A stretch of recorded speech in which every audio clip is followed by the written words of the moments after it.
ఉదాహరణకి మీకు 40 సంవత్సరాలు అనుకోండి. సడన్‌గా మీకు మోకాలు నొప్పి వచ్చింది. మోకాలు నొప్పి రాగానే ఏం చేస్తాం? ఒకరోజు చూస్తాం.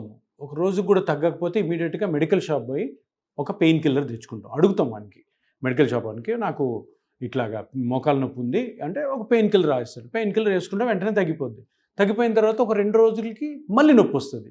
మళ్ళీ మెడికల్ షాప్ పోయి అదే మెడిసిన్ తీసుకొని అలాగే పెయిన్‌ని తగ్గించుకుంటూ ఈ పెయిన్ కిల్లర్స్ మీద మీరు డిపెండ్ అయిపోయే ఛాన్సెస్ ఇది విరివిగా చాలామందికి జరుగుతుంది.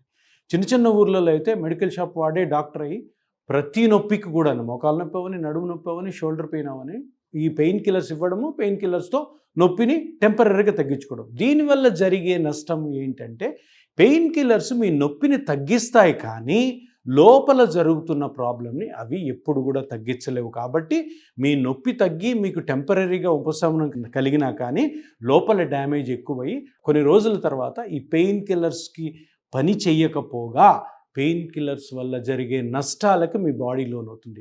ఈ పెయిన్ కిల్లర్స్ వల్ల జరిగే నష్టాలు ఏంటంటే మీ కిడ్నీ, లివరు చెడిపోయే అవకాశాలు చాలా చాలా మెండుగా ఉంటాయి. అందుకని పెయిన్ కిల్లర్స్ మీద డిపెండ్ అయ్యి నొప్పిని తగ్గించుకోవాలనుకోవడము చాలా చాలా డేంజరు. ఆ పనులు చేయవద్దు మీరు.